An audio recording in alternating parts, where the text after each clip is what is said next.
warahmatullahi wabarakatuh. Halo smart people, apa kabar? Semoga kita semua selalu diberikan kesehatan dan senantiasa berada dalam lindungan Allah Subhanahu wa taala. Selamat datang di channel YouTube Logos Mansa. Nah, pada kesempatan kali ini, Divisi SIP akan memberikan materi pelajaran kimia. Sebelum kita melihat video materinya, silakan kalian klik tombol subscribe terlebih dahulu. Terima kasih. Di sini kita akan mempelajari teori atom. Kata atom berasal dari bahasa Yunani yaitu atomos, yang A artinya tidak dan tomos artinya terbagi. Jadi atom itu artinya tak terbagi. Perkembangan pada beberapa abad sebelum Masehi, filsuf-filsuf Yunani diantaranya Leucippus dan Demokritus berpendapat bahwa semua materi terdiri dari partikel-partikel kecil yang tak terbagi. Demokritus menyatakan bahwa jika suatu materi dibagi menjadi bagian yang lebih kecil, kemudian terus dibagi lagi, maka akan sampai pada suatu saat di mana didapat bagian yang sangat kecil yang tidak dapat dihancurkan atau dibagi lagi, yang disebut atom. Baru pada abad ke-19, atom diteliti secara ilmiah. Dilansir dari Kimia Dasar 2018 dan Encyclopedia Britannica 2015, John Dalton merumuskan teori atom yang berhasil menjelaskan hukum-hukum dasar kimia yaitu hukum kekekalan massa, hukum perbandingan tetap, dan hukum kelipatan perbandingan.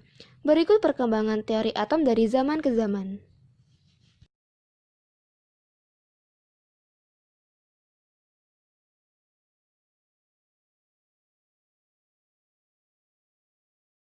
Yang pertama yaitu teori John Dalton yang mengatakan bahwa semua benda terbuat dari atom.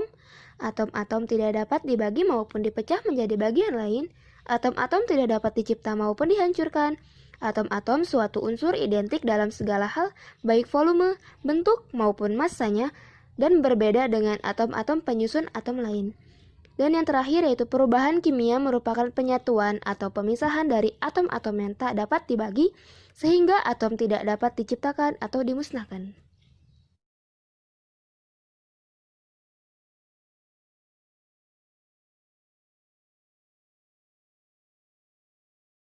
Yang kedua yaitu teori model atom Thomson pada awal abad ke-20. Thomson menggambarkan atom seperti bola roti dengan taburan kismis. Bola itu padat dan bermuatan positif. Di permukaannya tersebar elektron yang bermuatan negatif. Thomson membuktikan adanya partikel lain yang bermuatan negatif dalam atom.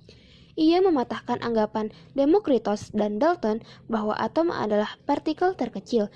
Sayangnya, model atom Thomson tidak dapat menjelaskan susunan muatan positif dan negatif dalam atom.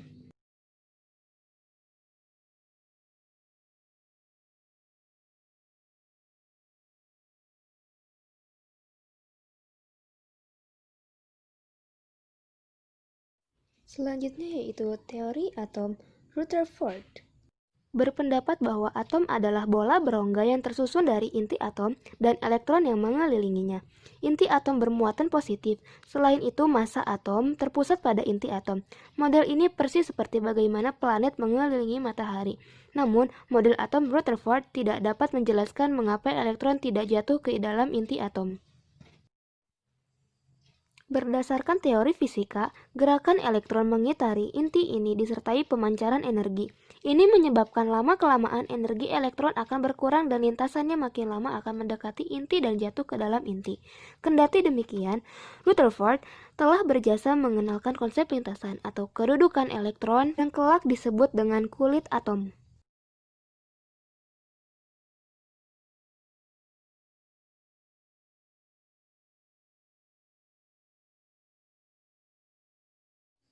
Teori model atom Niels Bohr.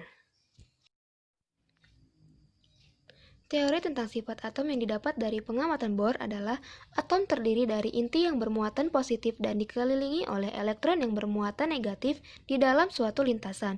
Elektron bisa berpindah dari satu lintasan ke lintasan yang lain dengan atau memancarkan energi, sehingga energi elektron atom itu tidak akan berkurang. Jika berpindah ke lintasan yang lebih tinggi, elektron akan menyerap energi. Begitu pula sebaliknya, jika berpindah ke lintasan yang lebih rendah, elektron akan memancarkan energi.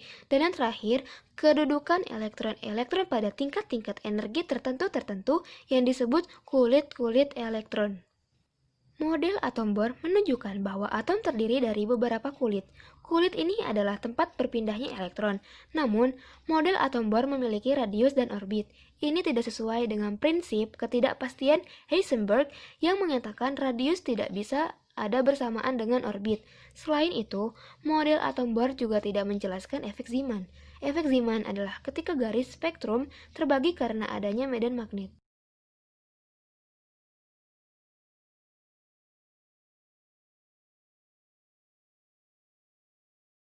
Dan yang terakhir yaitu teori model atom modern yang disempurnakan oleh Erwin Schrödinger. Model atom modern yaitu gerakan elektron yang mempunyai sifat gelombang sehingga pada lintasannya atau orbitnya tak stasioner seperti pada model atom Bohr, tetapi mengikuti kuadrat fungsi gelombang yang disebut orbital. Adapun ukuran dan bentuk orbital tersebut dari harga pada ketiga bilangan kuantumnya. Schrödinger menjelaskan partikel tak hanya gelombang, melainkan gelombang probabilitas.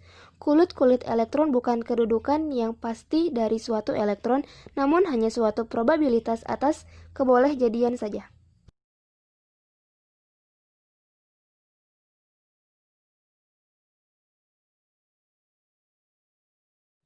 Berikut adalah bentuk rangkuman dari model atom.